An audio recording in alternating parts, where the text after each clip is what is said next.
గడిచిన 15 రోజులుగా రాష్ట్ర వ్యాప్తంగానే కాదు దేశవ్యాప్తంగా సంచలనాలు కలిగిస్తున్న కాదంబరి జత్వానీ గారి కేసు ఏంటి మేడం? సినిమా ఫక్కీలో సాగుతున్నట్టుంది. అసలు ఏం జరుగుతుందంటారు ఈ కేసులో? అసలుకి సార్, వరద బాధితుల మధ్యలో 10-11 రోజులు బస్సులో బస చేస్తూ వినాయక చవితి కూడా కలెక్టర్ ఆఫీస్లో చేతుకున్నటువంటి 74 సంవత్సరాల వయసు గల వ్యక్తి స్కిన్ ఎలర్జీ ఉన్న మోకాళ్ళ లోతుకు దిగి అర్ధరాత్రి 1:30 కూడా అక్కడ ఉన్నటువంటి ప్రజల్ని భరోసా ఇస్తూ భయపడకండమ్మా నేను ఇక్కడే ఉన్నానంటూ ఉన్నటువంటి వ్యక్తి. ఆ టైంలో కూడా గుంటూరులో సంబంధించి నందిగం సురేష్ గారిని అరెస్ట్ చేస్తే ఆయన చూడడానికి పరామర్శించడానికి వచ్చినటువంటి గౌరవ జగన్ రెడ్డి గారు అక్కడ కూడా రాజకీయం చేస్తూ అతి తొందరలో గుంటూరు జైల్లో వేసేస్తారంట. ఆయన ఇంకా మాయలో ఉంటాడా, మరి ఏదన్నా మందుబిళ్ళలు మర్చిపోయి వచ్చాడో మాకైతే తెలియదు. ఇంకా ఒక పదాన్ని వాడాడు, రెడ్ బుక్ అంటున్నాడు, కక్ష సాధింపు చేస్తున్నాడు. ఈ వరద బాధితుల టైంలో కూడా కక్ష సాధింపు అంట. ఎవరి మీద కక్ష సాధింపు సార్? గత ప్రభుత్వంలో పార్టీ కార్యాలయం ధ్వంసం చేసిన కేసు వాయిదాలు దాటి ఇప్పుడు కోర్టు బెంచ్ మీదకి వచ్చినటువంటి పరిస్థితి. కక్ష సాధింపు అంటే రెడ్ బుక్ తెరిచారా?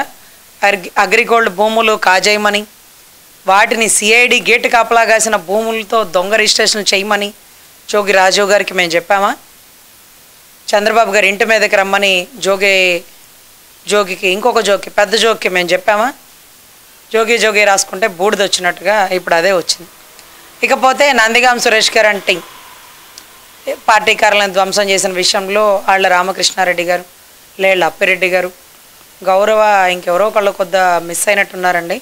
వీళ్ళందరూ కూడా సో 1 by 1 ప్రతి ఒక్కరి పేరు తెర మీదకి వస్తుందండి. అయితే ఇక్కడ ఎటువంటి కుట్ర కోణం కక్ష సాధింపు చేయరండి చంద్రబాబు.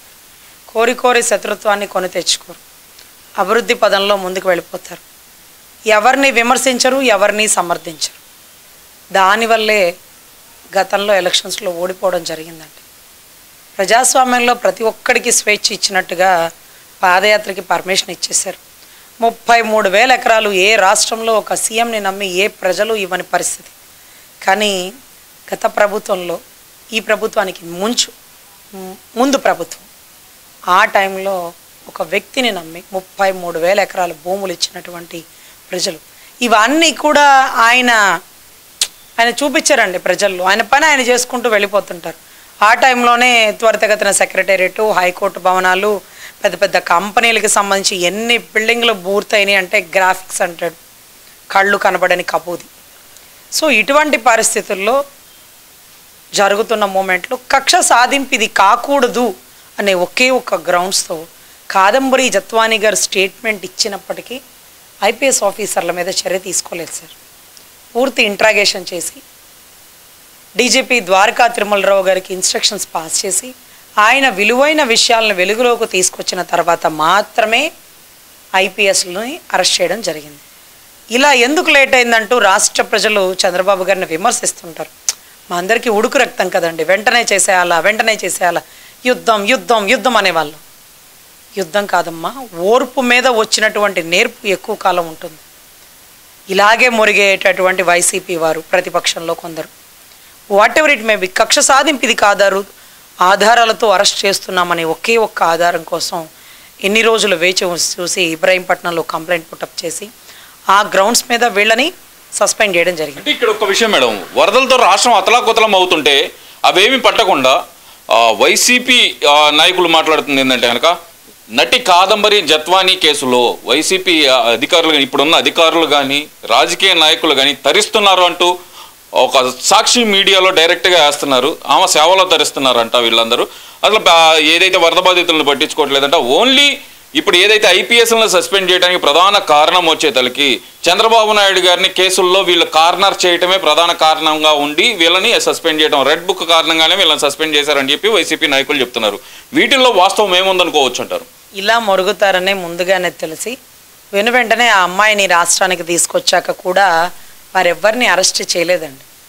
రెడ్ బుక్ తెరిచారా తెరియలేదా మాకు తెలియదు, కానీ గతంలో చేసిన తప్పులకి ఇప్పుడు అనుభవిస్తున్నారు అనేదే మీరు ధృవీకరించుకోండి. ఈ చోట కర్మ ఈ చోటే, కర్మ రిటర్న్స్ అంటారు చూడండి, అదే అవుతుంది. సో ఇక్కడ కాదంబరి జత్వానీ గారి విషయంలో ఎవిడెంటరీగా చెప్తున్నాం. ఫిబ్రవరి 2 యుద్ధ ప్రాతిపదికన తెల్లవారుజామున 6:30కి ఎఫ్ఐఆర్ ఫైల్ చేశారండి. అంటే ఒక కిడ్నాప్ కేసులోనో, ఒక మర్డర్ కేసులోనో, ఒక మిస్సింగ్ కేసులోనో ఆ టైంలో ఎఫ్ఐఆర్ చేస్తారు. అంత అవసరం ఎందుకు చేశారు? మధ్యాహ్నానికే ఫ్లైట్ ఎక్కి బొంబాయికి ఎందుకు వెళ్ళారు? ఇన్వెస్టిగేషన్ ఆఫీసర్ చేయాల్సినటువంటి ఇంట్రాగేషన్ కార్యక్రమాన్ని ఐఓ పాత్రలో ఐపీఎస్ ఆఫీసర్ ఎందుకు వచ్చాడు? బొంబాయికి ఎంతమంది వెళ్ళారు? వీళ్ళకి ఫ్లైట్ టికెట్లు, ఫుడ్ అండ్ అకామిడేషన్ ఎవరు భరించారు? ఎందుకంటే పోలీస్ది పాపం చాలా లోటు బడ్జెట్లో నడుస్తున్న వ్యవస్థ అండి. పాపం వారు ఒకళ్ళని అరెస్ట్ చేయడానికి ఒక బస్సులో వెళ్ళాలంటే కూడా వారెంట్ చేతితో పట్టుకుని టికెట్ కొట్టుకోకుండా వెళ్తారండి. వచ్చాక టీఏడిఎల్ పెట్టుకుంటారండి. వెళ్ళేటప్పుడు ఒక ఐఓ వెళ్ళాలంటే ఎస్పీ పర్మిషన్ తీసుకునే వెళ్తాడండి.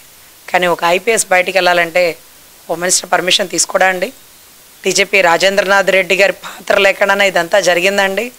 జిందాల్ గారికి జగన్ గారు ప్రామిస్ చేయడం ఏంటి?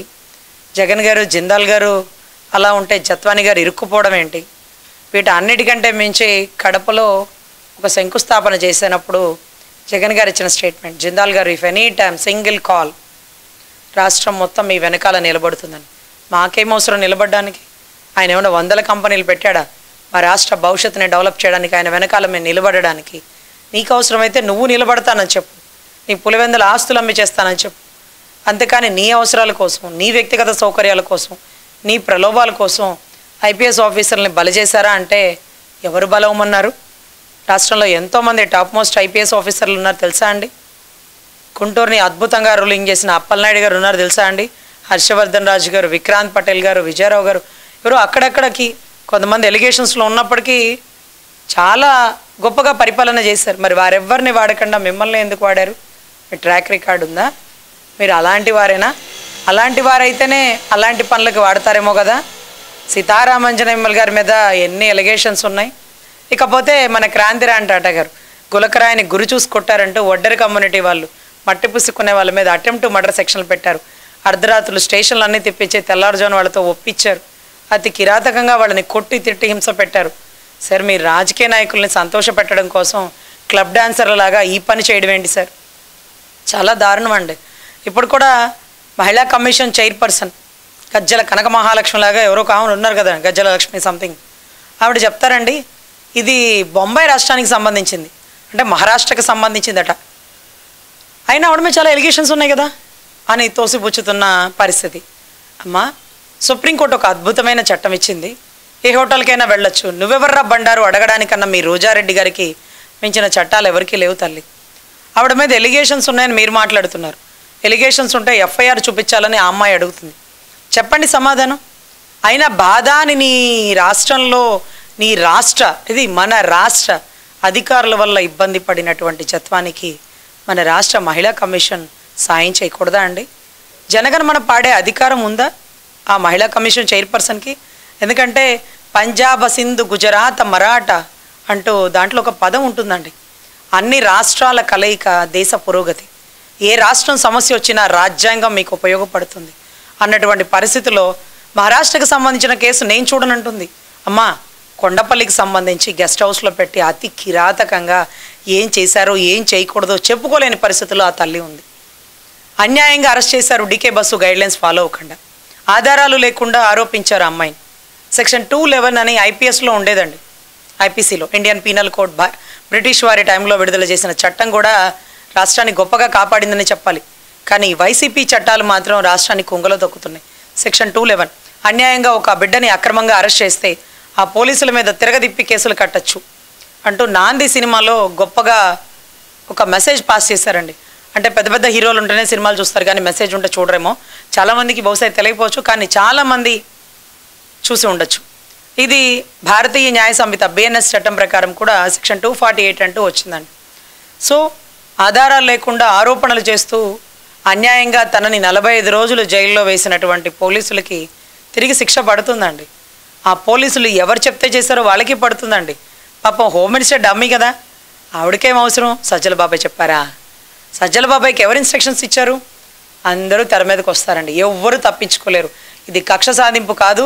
ఆ బిడ్డకి జరిగిన అన్యాయాన్ని ఆంధ్ర రాష్ట్ర ప్రజలు కన్నీటి పర్యంతం అవుతూ రాష్ట్రంలో మేము ఇబ్బంది పడితే పడ్డాం, పక్క రాష్ట్రం ఆడబిడ్డను కూడా ఇబ్బంది పెడతారా అంటూ ప్రతి ఒక్కరూ చనిపోతే క్యాండిల్ పట్టుకుంటారండి, బతికుంటే యుద్ధం చేయొచ్చండి. సో చాలామంది చనిపోయారు, ఈ బిడ్డ బతికుంది, అంతే తేడా. ఎన్నోసార్లు చనిపోదాం అనుకునేదంట, కానీ పోరాడాలనే ఒక నమ్మకం ఒక నేవీ ఆఫీసర్ కూతురుగా, ఒక రిజర్వ్ బ్యాంక్ రిటైర్డ్ మేనేజర్ ఆడబిడ్డగా కష్టపడి ఎంబీబీఎస్ చదివి గుజరాత్లో సెకండరీ టాప్ ఎడ్యుకేషన్లో స్టేట్ టాపర్గా నిలిచి మెడికల్ మీద జర్నల్స్ రిలీజ్ చేసి పేపర్లో పబ్లిష్ చేసినటువంటి గొప్ప వ్యక్తి. వకీల్ సాబ్లో అంటారండి పవన్ కళ్యాణ్ గారు, ఆడబిడ్డలు అర్ధరాత్రి బయటకు వస్తే అంటగట్టేస్తారా అంటే. ఇక్కడ వకీల్ సాబ్ అన్నారు కాబట్టి నేను ఇక్కడ జరిగిన సిచ్యువేషన్ మేడం, 6:30 కేసు ఫైల్ అయితే 7:30 ఫ్లైట్ ఎక్కి వాళ్ళు చెప్పారు కాబట్టి నేను వెళ్ళిపోయాను అన్నారు. ఇక్కడ రూల్స్ అనేది లేదంటారా మేడం? అంటే police conduct of code of conduct అనేది వర్తించదంటారా? వాళ్ళు చెప్పారు నేను వెళ్ళానంటే కనుక ఎలా సరిపోతుంది? ఇది విశాల్ గున్ని గారు ఇచ్చే స్టేట్మెంట్. అంటే వకీల్ సాబులో ఒక సీన్లో ఉంటారు, సూపర్ పోలీస్ అదే పనిచేసింది అంటారా ఇక్కడ? ఏదైతే అదైందని అంత ట్రాఫిక్లో కూడా వచ్చేస్తానని చెప్తున్న వకీల్ సాబ్ లాగే కనపడుతున్నారు విశాల్ గున్ని గారు. విశాల్ గున్ని గారికి స్ట్రైట్ క్వశ్చన్ అండి, రాజకీయ నాయకులు చెప్పారు కదా అని మీరు చేశారన్నారు. అదే రాజకీయ నాయకులు మీ ఇంటి ఆడబిడ్డను తీసుకురమ్మంటారు, మీ భార్యని తీసుకురమ్మంటారు, తీసుకెళ్ళి కొండపల్లి గెస్ట్ హౌస్లో పెట్టగలరా? పరాయింటి ఆడబిడ్డ కదా అని మీరు ఆ పని చేశారా? అదే ఒక చదువుకొని మూర్ఖుడు ఒక మర్డర్ చేసేవాడు ఇంకొక మర్డర్ చేస్తే అది వాడికి చదువు లేదు విద్య లేదు అనుకుంటాం. కానీ అన్నీ తెలిసిన వారు, లా అండ్ ఆర్డర్ తెలిసిన వారు, డెహ్రాడూన్లో కోచింగ్ అయ్యేటప్పుడు మీరు ఒక పదాన్ని వాడేవారు, మా ప్రాణం పోయినా ఏ ప్రాణాన్ని పోగనివ్వను, ఆంధ్ర రాష్ట్ర ఆడబిడ్డలను నాతో సోదర సమానంతో చూస్తాను, ప్రతి ఆడబిడ్డని నా ఇంటి బిడ్డగా భావిస్తానన్నారు. కానీ మీరు ఈ స్మాల్ ఎలిగేషన్ చెప్పి అప్రూవర్గా మారిపోతే మీకు శిక్ష పడదనుకుంటున్నారా? నేను ఒకటే విజ్ఞప్తి అండి సీఎం గారికి, డిప్యూటీ సీఎం గారికి, ఇలాంటి ఐపీఎస్ ఆఫీసర్లని మీరు దయచేసి క్షమించకండి. తెలియక తప్పు చేశానని కానీ లేకపోతే పైన ఉన్న రాజకీయ నాయకుడు చెప్తే చేశానని కానీ అని చెప్పి తప్పించుకోవడం చాలా పెద్ద తప్పండి. ఎందుకంటే వాళ్ళకి తెలుసు 30 సంవత్సరాలు అదే ప్రభుత్వం ఉంటుందనే దృఢమైన నమ్మకంతో ఒళ్ళు బలిసి అధికార మదంతో చేసిన వారికి ఏ మాత్రం శిక్షలో తప్పించకూడదండి. దస్తగిరి చెప్పుంటాడు వాళ్ళు పేమెంట్ ఇస్తే నేను పనిచేస్తానని. దస్తగిరికి నీకు తేడా లేదా? అతను ఒక మర్డర్ చేసిన వ్యక్తి, నువ్వు ఐపీఎస్ ఆఫీసర్వి, ఎన్నో పగళ్ళు ఎన్నో రాత్రులు ఢిల్లీలో కోచింగ్ అయ్యి డెహ్రాడూన్లో ట్రైనింగ్ అయ్యి బయటకు వచ్చిన ఆఫీసర్వి. నీ భార్య బిడ్డని పంపించేస్తావా? ఒక ఆడబిడ్డని 5 రోజులు అన్లాఫుల్ కస్టడీ, అన్లాఫుల్ డిటెన్షన్, ఇదేనా మీరు చేసేది? మీలాంటి వాళ్ళకి అప్రూవర్గా మారిపోతే మిమ్మల్ని వెసులుబాటు ఇచ్చి వదిలేస్తే రాష్ట్ర ప్రజలమైన ఆడబిడ్డల మేము ఊరుకోమండి. తప్పు ఎవరు చేసినా తప్పే, చట్టం తెలిసిన వాడు ఆ తప్పు చేయకూడదండి.